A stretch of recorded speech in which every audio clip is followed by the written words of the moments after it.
26 तारीख का संडे था, आज है 27 मई। तो हम 26 और 27 दोनों दिन की करंट अफेयर पर डिस्कस करेंगे, ठीक है। पहला प्रश्न ये है कि चर्चा में रही रेडिएशन प्रोसेसिंग तकनीक क्या है। रेडिएशन प्रोसेसिंग तकनीक का प्रयोग निम्नलिखित में से किस कार्य के लिए किया जाता है। ऑप्शन है कि फल पकाने हेतु प्रयोग में लाई जाने वाली तकनीक है। दूसरा ऑप्शन है कि परमाणु हमले से बचने के लिए भवन निर्माण हेतु एक जापानी तकनीक है। तीसरा ऑप्शन है कि फसलों को कीड़ों से बचाने हेतु एक तकनीक है। और चौथा ऑप्शन है कि यह खाद्य पदार्थ अथवा फसलों में पकने या सड़ने की प्रक्रिया को विलंबित करने वाली तकनीक है।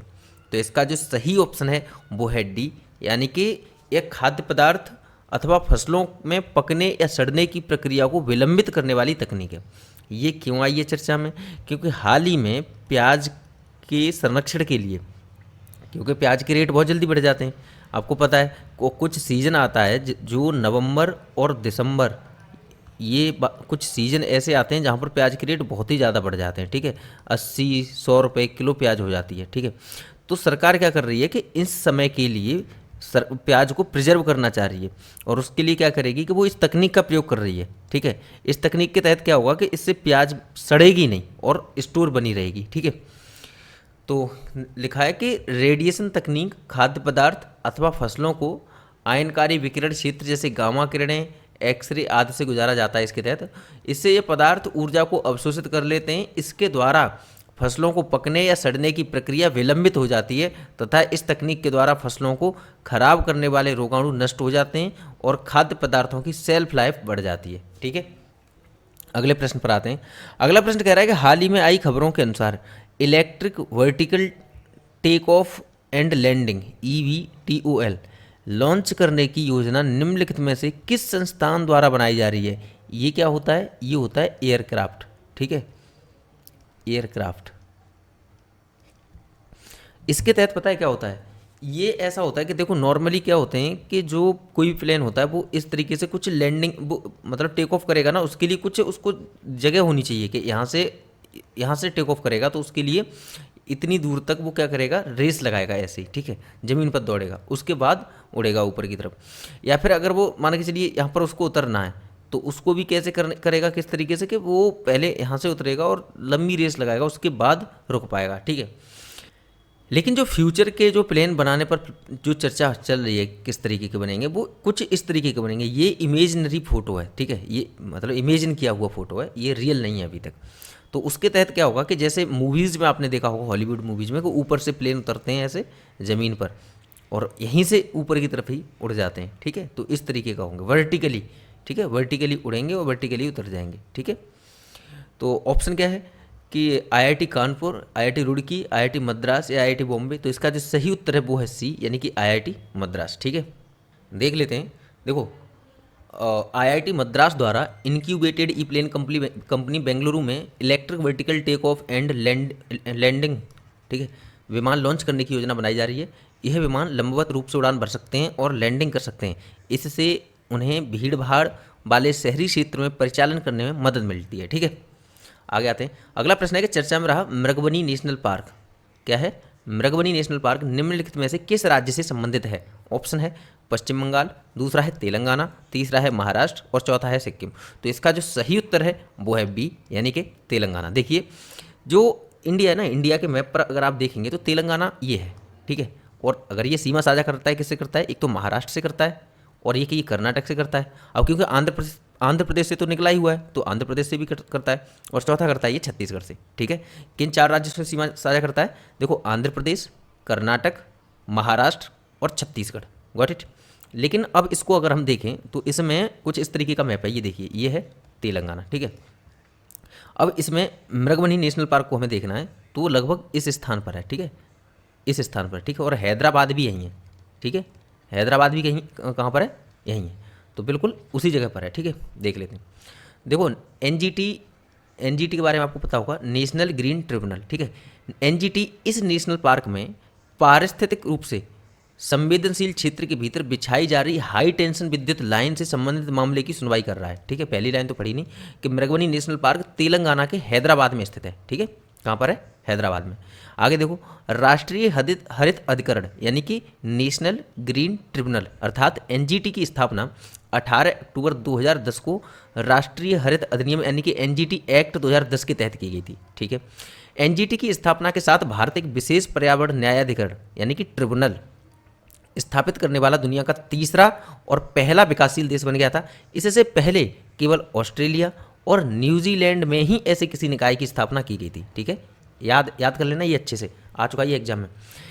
एनजीटी की स्थापना का मुख्य उद्देश्य पर्यावरण संबंधी मुद्दों का तेजी से निपटारा करना है, जिससे देश की अदालतों में लगे मुकदमों के बोझ को कुछ कम किया जा सके। ठीक है, अब इन दोनों पॉइंट्स को याद करना कि एनजीटी का मुख्यालय नई दिल्ली में है, जबकि अन्य 4 क्षेत्रीय कार्यालय भोपाल, पुणे, कोलकाता एवं चेन्नई में स्थित हैं। ठीक है, आगे कह रहा है कि एनजीटी एक्ट के अनुसार एनजीटी के लिए यह अनिवार्य है कि उसके पास आने वाले पर्यावरण संबंधी मुद्दों का निपटारा 6 महीनों के भीतर हो जाए। ये तो याद रखोगे ही रखोगे, इसके साथ ये सबसे महत्वपूर्ण पॉइंट है जिसको याद रखना है आपको। ठीक है, कि एनजीटी एक्ट के अंदर ये मेंशन किया गया है कि जो एनजीटी के सामने अगर एनवायरनमेंट से संबंधित कोई भी इशू आएगा तो उसको 6 महीने के अंदर उस पर वो डिसीजन लेगा। ठीक है, ये इंग्लिश वालों के लिए यहाँ से कर लेना। अगला प्रश्न कह रहा है कि किस राज्य की ई रिक्शा चालक आरती को, क्या नाम है, ई रिक्शा चालक आरती, ठीक है, को यूके महिला सशक्तिकरण पुरस्कार से सम्मानित किया गया है। ऑप्शन है बिहार, राजस्थान, उत्तर प्रदेश और इनमें से कोई नहीं। तो इसका जो सही उत्तर है वो है सी, यानी कि उत्तर प्रदेश। ठीक है, देखो आरती नाम की लड़की है जो कि ई रिक्शा चलाती है। ठीक है, पिंक ई रिक्शा चलाती है। ये देखिए, pink e rickshaw driver from Uttar Pradesh wins UK Royals award. ठीक है, अब देखो एक बार इधर देखिए कि जो इस फोटो में ना ये है आरती। ठीक है, येलो कलर का जो सूट पहना है वो है आरती, ये वाली। ठीक है, ये चलाती रिक्शा, इसको मिला ये अवार्ड। ठीक है, और यहाँ से पढ़ लेना बाकी। And 18 years old rickshaw driver from a village in Bahraich, कहाँ से है, बहराइच से है, डिस्ट्रिक्ट ऑफ उत्तर प्रदेश। इसको हिंदी में लिख रखा है इधर कि उत्तर प्रदेश के बहराइच जिले की 18 वर्षीय महिला ई रिक्शा चालक बच्ची है, लड़की लिखना चाहिए था, आरती को यूनाइटेड किंगडम के राजा चार्ल्स तृतीय द्वारा अमल क्लूनी महिला सशक्तिकरण पुरस्कार से सम्मानित किया गया। यह पुरस्कार समारोह बर्मिंघम पैलेस, लंदन, इंग्लैंड में आयोजित किया गया। ठीक है, अगला प्रश्न देखते हैं। हाल ही में ऑक्सफोर्ड इकोनॉमिक्स के पहले वैश्विक शहर सूचकांक में शीर्ष स्थान किस शहर को मिला है, न्यूयॉर्क, लंदन, टोक्यो या नई दिल्ली। तो इसका जो सही उत्तर है वो है ए, यानी कि न्यूयॉर्क। देखो ऑक्सफोर्ड इकोनॉमिक्स के पहले वैश्विक शहर सूचकांक में शीर्ष स्थान पर न्यूयॉर्क है, इसमें 1000 शहरों को शामिल किया गया है। लंदन इसमें दूसरे स्थान पर स्थित है। ठीक है, भारत का नई दिल्ली शहर 350वें स्थान पर है। ठीक है, अगला प्रश्न कह रहा है कि हाल ही में जीरो वेस्ट टू लैंडफिल सम्मान प्राप्त करने वाला भारत का पहला हवाई अड्डा कौन सा है। ऑप्शन है मुंबई, बेंगलोर, नई दिल्ली या तिरुवनंतपुरम। तो इसका जो सही उत्तर है वो है डी, यानी कि तिरुवनंतपुरम। देख लेते हैं, तिरुवनंतपुरम एयरपोर्ट भारत का पहला एयरपोर्ट बन चुका है जो जीरो वेस्ट टू लैंडफिल कर चुका है। वेस्ट प्लास्टिक को रीयूज और रिसाइकिल किया जाता है। ठीक है, अगला प्रश्न है कि हाल ही में 2 AI एंकर, AI कृषि और AI भूमि लॉन्च करने की घोषणा किसने की है। ऑप्शन है Doordarshan, Akashvani, all India radio या जी न्यूज। तो इसका जो सही उत्तर है वो है ए, यानी कि दूरदर्शन।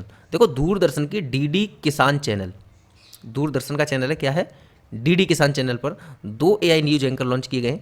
यह इंसान की तरह दिखने वाली मशीन है AI कृषि और AI भूमि। यह वर्ष के 365 दिन और 24 घंटे काम करने वाली मशीनें हैं। ठीक है, अगला प्रश्न है कि फ्रांस के 77वें कांस फिल्म महोत्सव में बेस्ट एक्टर्स का अवार्ड किसने जीता है। इन्होंने जीता है, इनका नाम क्या है, अनुसुईया सेनगुप्ता, श्रद्धा कपूर, आलिया भट्ट या कंगना रनौत। तो इनमें से इनका नाम क्या है, इनका नाम है ए, यानी कि अनुसुईया सेनगुप्ता। ठीक है, अनुसुईया सेनगुप्ता अपनी फिल्म सेमलेस के लिए फ्रांस के 77वें कांस फिल्म महोत्सव में बेस्ट एक्टर्स का अवार्ड जीतने वाली पहली भारतीय बनी है। यह फेस्टिवल 1940 में पहली बार आयोजित किया गया था। ठीक है, अगला प्रश्न है कि पहली बार 1 वर्षीय टेलीविजन पाठ्यक्रम के छात्र द्वारा बनाई गई कौन सी फिल्म ने कांस फिल्म महोत्सव में शॉर्ट फिल्म का ला सिनेफ अवार्ड पुरस्कार जीता है। ऑप्शन है sunflower, where the first to know, दूसरा है 12th फेल, गंगूबाई काठियावाड़ी या सिवाय। इसका उत्तर है ए, यानी sunflower, where the first to know. ठीक है, देखो चिदानंद नाइक की यह शॉर्ट फिल्म पुणे स्थित भारतीय फिल्म एवं टेलीविजन संस्थान में अपने पाठ्यक्रम का हिस्सा बनी। इसका निर्देशन चिदानंद नाइक इसके निर्देशन जो है वो चिदानंद नाइक ने किया है। फिल्मांकन जो है सूरज ठाकुर और ध्वनि अभिषेक कदम ने की है और यह फिल्म टीवी विंग के 1 साल के छात्रों का संयुक्त सहयोग था। ठीक है, अगला प्रश्न है कि भारतीय मौसम विज्ञान के अनुसार बंगाल की खाड़ी में निम्नलिखित में से कौन सा चक्रवात उत्पन्न हुआ है। ऑप्शन है मोचा, विपर्जय, रेमल या जाइस पर। इसका जो उत्तर है वो है सी, यानी कि रेमल। ठीक है, IMD के अनुसार बंगाल की खाड़ी में उत्पन्न चक्रवात रेमल की 26 मई की मध्यरात्रि को पश्चिम बंगाल के सागर द्वीप समूह या बांग्लादेश के खेपूपारा के बीच पहुंचने की उम्मीद है। अब आज का जो क्वेश्चन ऑफ द डे है वो विश्व जल शिखर सम्मेलन का आयोजन निम्न में से किस दक्षिण पूर्व एशियाई देश में किया जा रहा है? ऑप्शन है लाओस, थाईलैंड, मलेशिया, इंडोनेशिया। इसका उत्तर आपको देना है कमेंट सेक्शन में, ठीक है? कमेंट सेक्शन में उसका उत्तर आपको देना है।